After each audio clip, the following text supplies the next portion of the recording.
Bienvenidos a Viral Abogados en tu ayuda. Hoy analizamos las pensiones públicas y otras medidas en materia de seguridad social para este año 2026. Analizamos el marco jurídico y la justificación de excepcionalidad. Empezamos con el imperativo de la prórroga presupuestaria de este ejercicio actual. La existencia misma de este Real Decreto Ley se debe a un evento de gran calado, la no aprobación de una nueva ley de presupuestos generales. Según el artículo 134.4 de la Constitución española, en tal caso se prorrogan automáticamente los presupuestos. Sin embargo, esta prórroga solo aplica a los créditos iniciales, es decir, a las partidas de gasto ya existentes en el presupuesto anterior. La revalorización de las pensiones conforme al IPC no es un gasto preexistente, sino un incremento nuevo que requiere una habilitación legal específica ya. Sin este decreto, las pensiones habrían quedado congeladas en sus cuantías de 2025, generando una pérdida masiva de poder adquisitivo para todos los ciudadanos. Esto contravendría el mandato constitucional de suficiencia de las prestaciones. Analicemos ahora la naturaleza de urgente y extraordinaria necesidad de esta norma legal. El Gobierno justifica el uso del Real Decreto Ley, una figura reservada para situaciones excepcionales, basándose en el artículo 86 de la Constitución española. La urgencia no es solo social, sino también jurídica. Tras el fracaso parlamentario en la convalidación de un decreto previo, se creó un vacío legal. Los pensionistas ya habían cobrado la nómina de enero con un incremento que, de repente, carecía de base legal por el rechazo parlamentario. Esto podría haber desencadenado un caos administrativo, obligando a la Seguridad Social a reclamar esos importes como cobros indebidos a los ciudadanos. El RDL 3 a 2026 actúa, por tanto, como un salvavidas legal para validar retroactivamente esos pagos y evitar una crisis de confianza en el sistema. El blindaje de la seguridad jurídica es clave. Los ciudadanos deben tener certeza sobre la legalidad de sus derechos y obligaciones actuales siempre. Este decreto establece un marco normativo claro, estable y con efecto retroactivo al 1 de enero, garantizando que el importe de tu prestación es correcto. No estará sujeto a futuras revisiones a la baja por motivos formales. Para la Administración, proporciona la cobertura legal indispensable hoy. Permite ejecutar los pagos durante todo el ejercicio 2026, blindando sus actos frente a posibles recursos y litigios administrativos en España. El mantenimiento del poder adquisitivo como mandato legal. El espíritu del decreto no es conceder una subida discrecional cualquiera hoy. Se trata de cumplir con la Ley 21/2021 de garantía del poder adquisitivo de las pensiones, vinculándolas siempre al IPC real. Por tanto, la revalorización es un mandato legal y una obligación del Estado para asegurar que el valor real del dinero no se erosione. El decreto es el vehículo técnico que convierte ese mandato legal en una realidad contable en las nóminas de todos los beneficiarios actuales. Analicemos la revalorización y el detalle de las cuantías. El índice del 2,7% es una cifra técnica, no política nunca. El artículo 2 es el corazón de la norma y fija la subida general basándose en una fórmula matemática estricta y transparente. Es la media de las tasas de variación interanual del IPC entre diciembre de 2024 y noviembre de 2025 obligatoriamente en España. Este método, acordado con agentes sociales, elimina la discrecionalidad política de las actualizaciones. El límite máximo de percepción mensual, el techo de la contributividad. Se establece un tope fijado en 3.359,60 euros mensuales brutos. Este límite opera como un principio de solidaridad y sostenibilidad. Aunque se haya cotizado por bases muy altas, el sistema impone un techo. Se asegura que las prestaciones más altas no consuman recursos desproporcionados, reforzando la idea de que la seguridad social es un sistema de reparto. El límite máximo de percepción anual es de 47.034,40 euros. Esta es la cifra real que maneja la Seguridad Social para el control. Sirve para controlar la concurrencia de pensiones, activándose un recorte si la suma anual de varias prestaciones excede jamás este límite legal. Revalorización unificada de las clases pasivas. El decreto aplica el mismo incremento del 2,7% a los funcionarios civiles y militares. Esta homogeneidad es fundamental para la cohesión del sistema público nacional, evitando pensionistas de primera y de segunda en nuestro país. Garantiza que todos los servidores públicos retirados mantengan su poder adquisitivo en las mismas condiciones, independientemente de su sector de trabajo previo. Las cuantías mínimas como suelo de dignidad. Los anexos del decreto son de una importancia capital, pues establecen la red de seguridad. Fijan los importes mínimos que un pensionista puede cobrar según su modalidad y situación familiar, como tener o no cónyuge a cargo. Para un jubilado con 65 años y cónyuge dependiente, la pensión mínima se fija en 17.592,40 euros anuales íntegros. Si su pensión calculada es inferior, el Estado le abona la diferencia a través de un complemento por mínimos, asegurando vida digna. La lógica del complemento para la reducción de la brecha de género, establecido en 36,90 euros mensuales por hijo, hasta 4 hijos. Este complemento es una herramienta de acción positiva. Su objetivo es corregir una injusticia histórica, el impacto negativo de la maternidad tradicional. El cuidado de los hijos ha provocado lagunas de cotización y pensiones más bajas. Su diseño responde a una realidad estadística muy clara. Aunque puede ser solicitado por hombres si demuestran un perjuicio similar, busca una equidad de género efectiva en la vejez actualmente. La protección esencial de las pensiones no contributivas. El importe se fija en 8.803,20 euros anuales para todos los beneficiarios legales. Estas pensiones son el último baluarte del estado de bienestar. Se conceden a ciudadanos en situación de necesidad sin cotización mínima suficiente. Su actualización es un indicador clave de sensibilidad social, protegiendo a los colectivos más vulnerables de caer en la pobreza extrema hoy. El respeto a los derechos del SOVI. El decreto actualiza las pensiones del antiguo seguro obligatorio de vejez e invalidez a sus cuantías. Las pensiones del SOVI se actualizan a 8.394,40 euros anuales en este ejercicio. Su revalorización es un acto de respeto a los derechos adquiridos de los trabajadores más veteranos del país actualmente.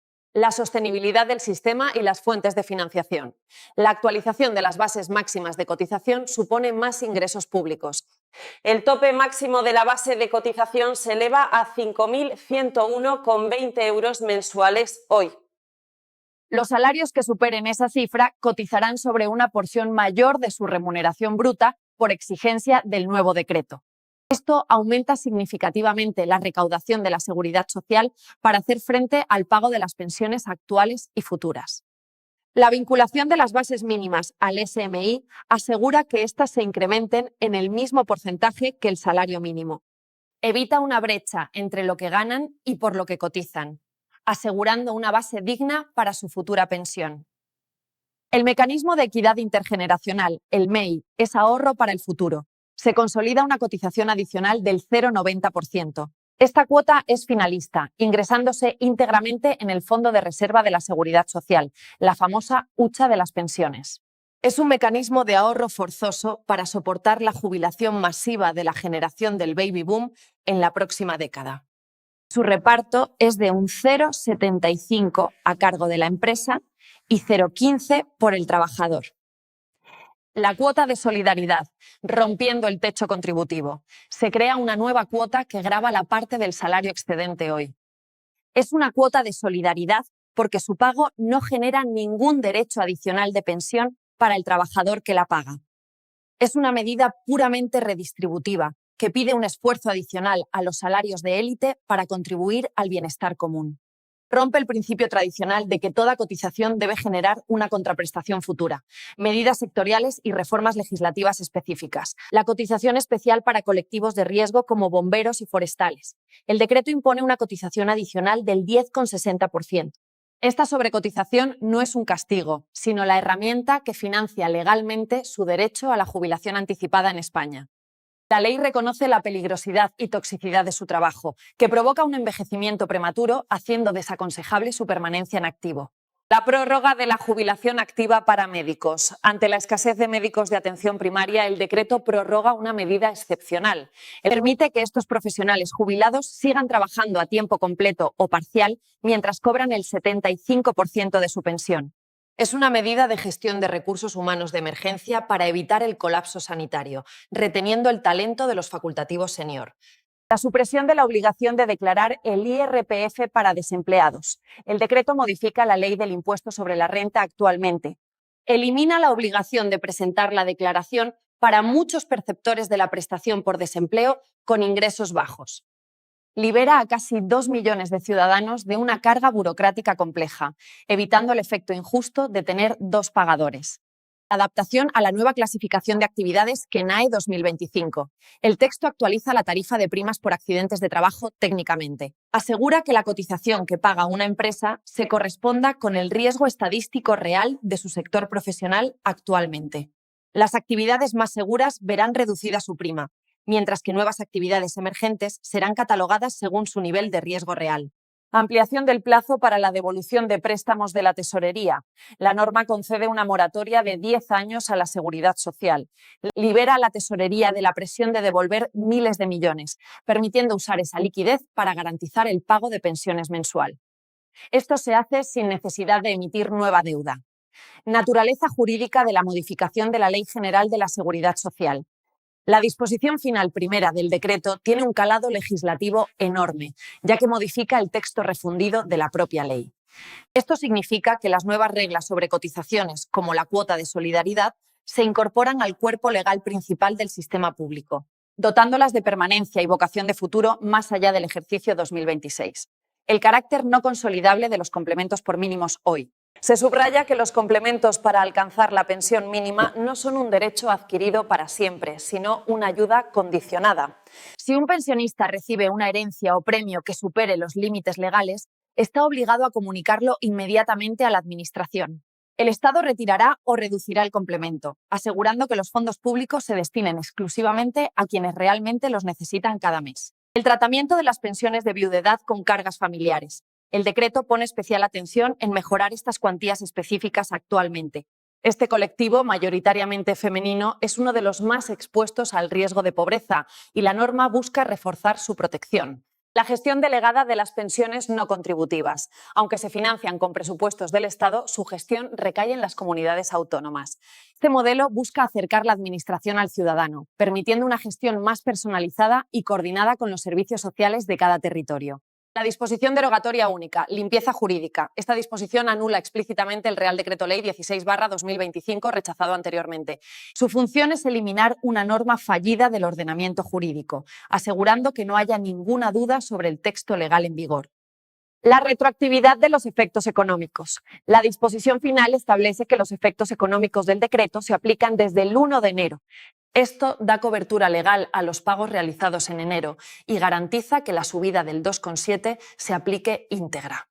La competencia exclusiva del Estado en seguridad social. El decreto se ampara en el artículo 149 de la Constitución y reserva al Estado la competencia sobre la legislación básica y el régimen económico, garantizando la igualdad en todo el territorio español. Esto justifica que una norma estatal regule las pensiones de manera uniforme, protegiendo la unidad de la caja única del sistema. Las facultades de desarrollo normativo. El texto faculta al titular del Ministerio de Inclusión para dictar las órdenes y resoluciones necesarias hoy. Otorga agilidad a la Administración para resolver cuestiones técnicas o procedimentales que surjan sin necesidad de aprobar una nueva ley. La entrada en vigor inmediata. El decreto entra en vigor el mismo día de su publicación en el Boletín Oficial del Estado.